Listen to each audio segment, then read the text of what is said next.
Social Security is going to go bankrupt in 10 years. At the same time, they're being told that it's probably not going to be there when they need it.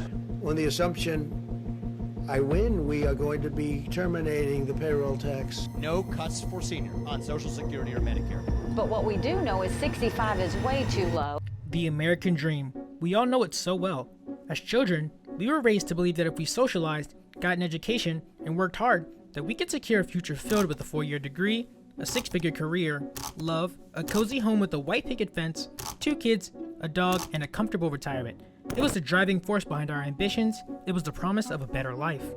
Your parents and grandparents lived by this philosophy for their entire lives. If you worked hard, you could come home, relax, and enjoy the sweet fruits of your labor. But it's 2024, and you're doing the same thing. You probably even work harder than they did. Yet, since you haven't yielded the same results they did when they were your age, you must be lazy.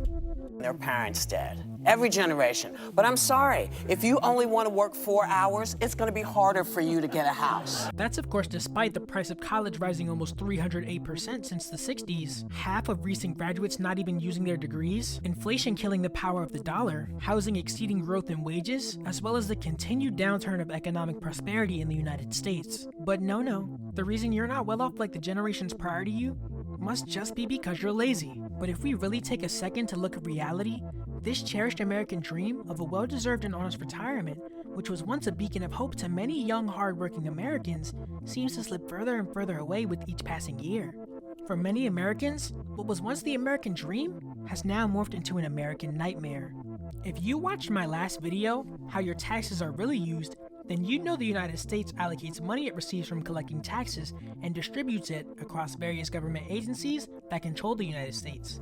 These agencies, without a doubt, are vital to the United States' upkeep of economic standing and security of the nation's future. But one of the largest, one of the most impactful and significant of these agencies is Social Security. You see, in the early days of society, things were actually a lot different than the way they are now. Back in the early 1900s, working until you physically couldn't work anymore was actually a normal way of life for many working Americans during the Industrial Revolution. The idea of weekends, paid time off, holidays, and retirements was completely unheard of. If you didn't work until you died, you'd quickly make your way to the bottom of society. That's just how things were back then. But naturally, after people worked themselves thin for years on end with harsh treatment and working for minuscule wages, the working class had had enough. Why work forever only to never enjoy anything you worked so hard desperately to earn? It was this change of thinking that drastically changed the way we work today in America. This revolutionary idea was the very change that spawned the government agency we have today, Social Security. Social Security originated in response to the widespread economic hardships and social inequalities revealed during the Great Depression of the 1930s. The subsequent and unprecedented economic collapse left millions of Americans unemployed, impoverished, and without any form of financial security or retirement savings. This was a big problem. With Americans being at the pinnacle of tragedy, all of America's newfound success during the Industrial Revolution would now be put in jeopardy if something wasn't done soon. So, the acting president, Franklin D. Roosevelt, came up with a plan to revive the United States economy and secure the future of all working Americans. Roosevelt launched what we know today as the New Deal, a series of policies and programs aimed at addressing economic crisis. And one key component of the New Deal was, you guessed it, the Social Security Act of 1935. With the invention of the Social Security Act, it promised many Americans hope and restored faith from the prior struggles of the Great Depression. The promises of the act included new protection and benefits for senior citizens, providing financial and retirement support options to retiring workers, unemployment insurance for Americans struggling to find employment, temporary income to those who lost their jobs, and aiding families with children in need. However, my friends, that's not where the story ends. We're not done yet. In fact, we may be headed for an entirely new crisis altogether. But we all know times have changed since those early days, and new challenges loom large at the horizon.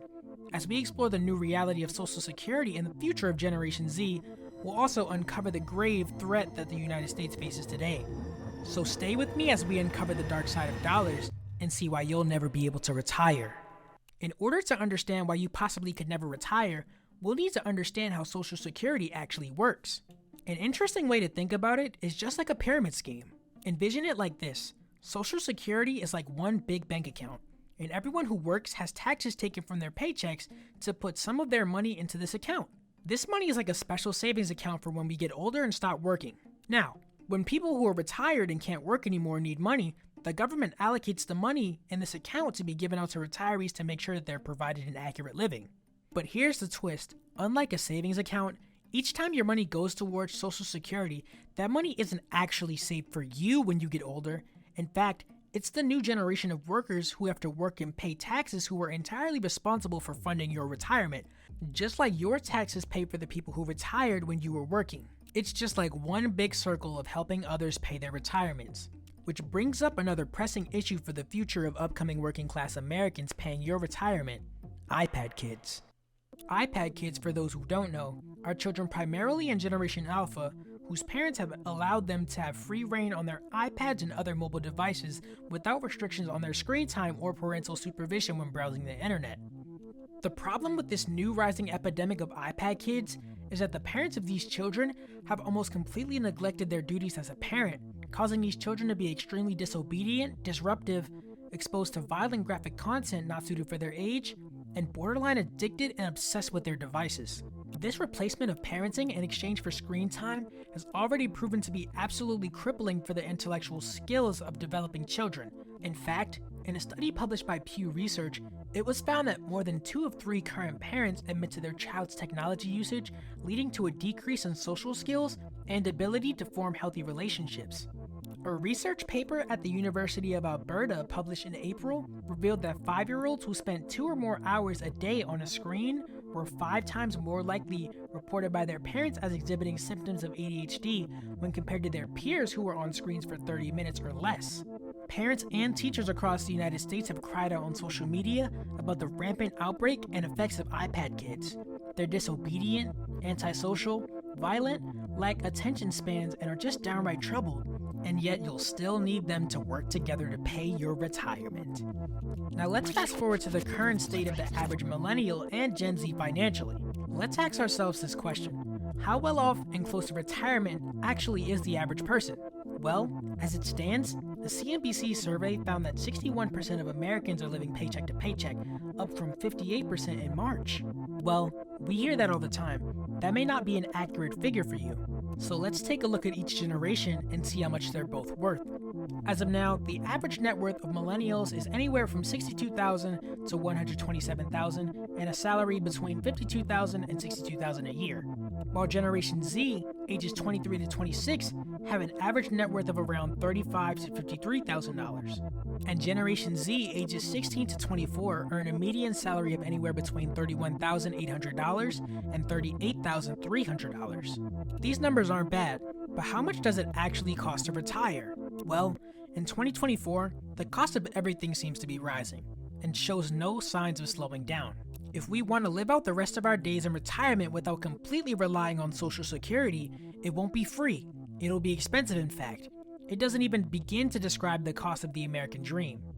Right now, in fact, it'll cost a fortune, above $3 million according to CBS. Yeah, that's how much the American dream costs. So with the average Gen Z not being able to afford things like rent, groceries, student loans, and insurance, how are they supposed to achieve the $3 million American dream, making $30,000 a year? In fact, on a $30,000 a year salary, if you saved 100% of your income, it would take you 100 years to amass $3 million in savings, only for you to still be short of your goal of retirement and your money to only have a fraction of its purchasing power it had 100 years prior. The current state of Generation Z and their financial futures seem to get darker and darker with each passing year, and the American dream seems to be becoming just what it was set out to be for many young working Americans, just a fleeting dream. You may be wondering if there's any hope left for retirement. Well, don't hold your breath. Many people believe the economy should improve just enough for this new class of working Americans to pull themselves up by their bootstraps just like the generations before them did. But me personally, I wouldn't be too sure of anything just yet. In this same moment, it seems that Gen Z and millennials aren't the only ones struggling with money so far. The US itself isn't so far from a crisis in its own regard. As it stands, the US has amassed a tremendous $34 trillion in federal debt, placing America in a monumental sea of high-interest debt. However, America's GDP has only reached $27.36 trillion, meaning with some simple math, we can all figure out that the federal government has spent more money and acquired more debt than its economy produces in a fiscal year.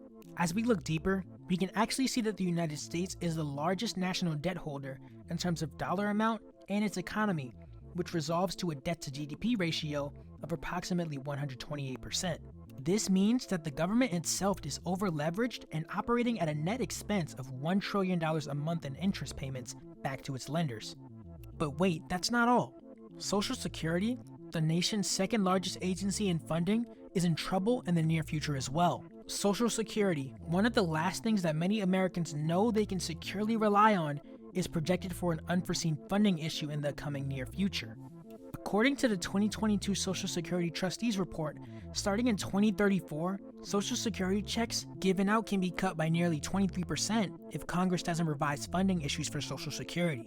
That's right, in 10 years from now, it's a very real possibility that only 77% of retirees will receive their full benefits after retirement. So in the future, when inflation gets higher, iPad kids are the next to enter the workforce, half of all Americans can't afford a $1,000 emergency, and Social Security can't even promise the goal it was created to do, what will Gen Z do? It's a question we must confront as we navigate the evolving landscape of the American dream. The road ahead of us might be challenging, but together, we can adapt and conquer the obstacles that stand in the way of our financial freedom, independence, and dreams of retirement. Never lose sight of your goals, and remember, the truth lies in the details. Stay tuned for more videos on the dark side of dollars, and thank you for watching.